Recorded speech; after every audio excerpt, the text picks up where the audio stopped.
Welcome to another edition of Fashion Council. Today I have the pleasure of being joined by Eva Pulliam. Eva heads up our privacy practice, and we're going to speak today about what retail companies need to be aware of with the upcoming changes in the law for 2023. Thanks for joining me. Thanks for having me. So as I said in the opening, there's a lot of states that are changing their laws in 2023, and I know a lot of retail companies are not really prepared for this. What are those states and what are we looking at?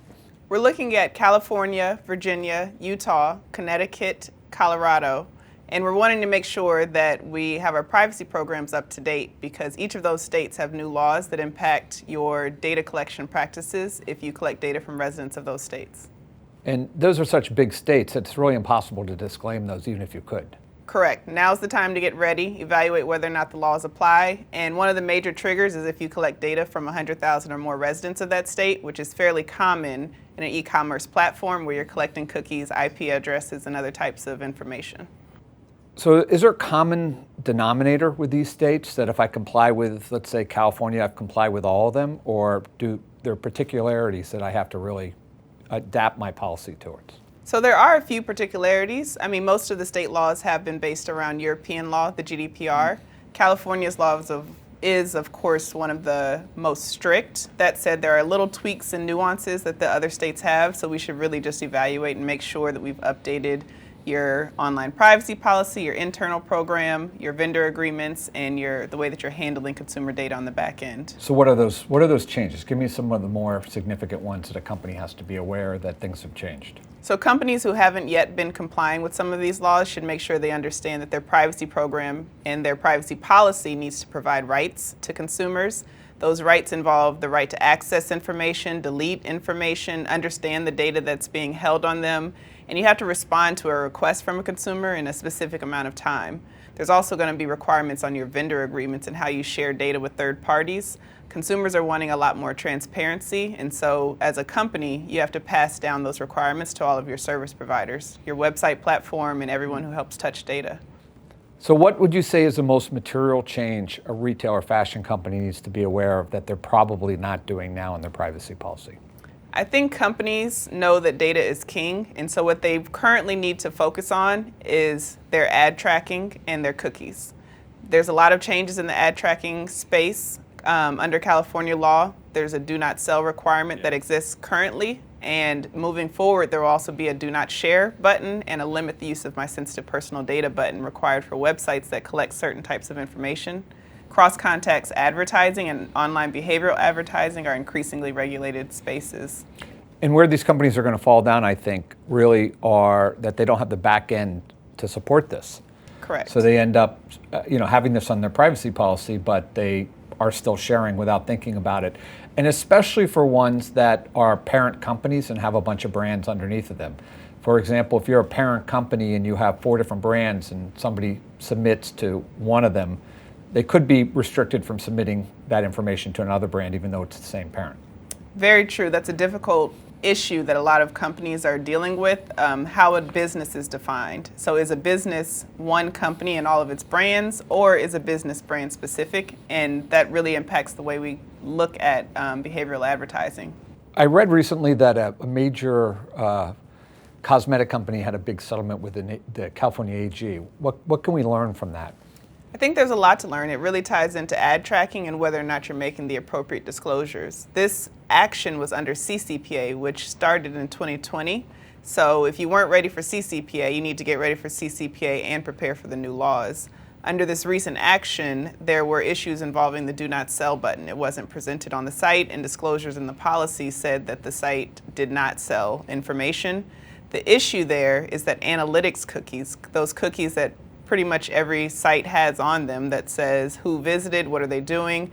There's a lot of sharing happening between the actual website operator and the provider of that cookie. And that type of exchange of data, even though for non-monetary consideration oftentimes, is considered a sale under California's law.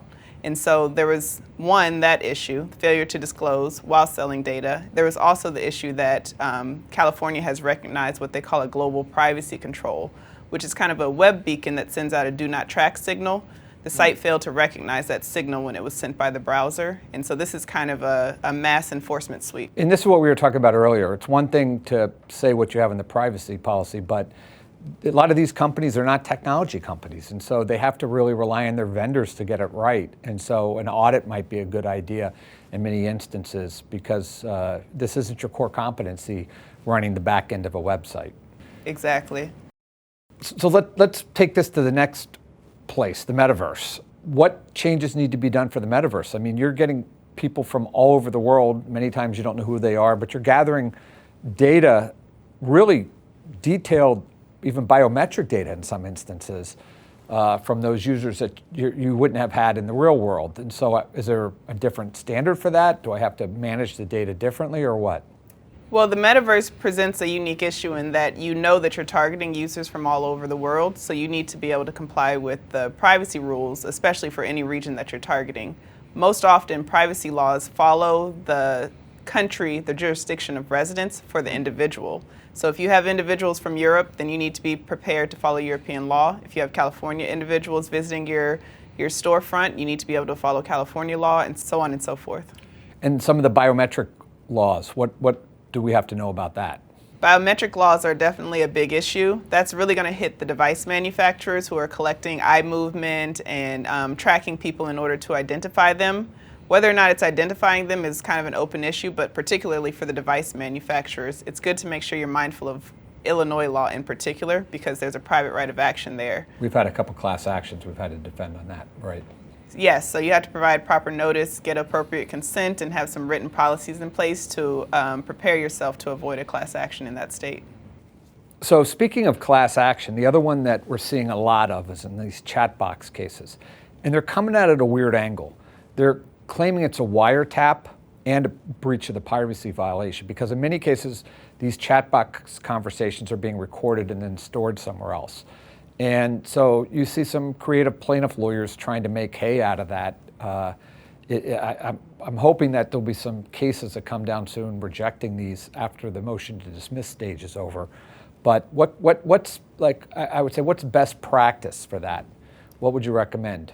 Best practice would be two main steps to get ahead of these plaintiffs' attorneys. One, provide some sort of a privacy disclosure at or near the chat box. Currently, most people have it in their footer. We think that that's probably a reasonable place to have it. It's been the traditional place that folks have their privacy statements. That said, if you want to get ahead of it, get it closer and closer to the chatbot. And the case law may change since it's an evolving area. Exactly.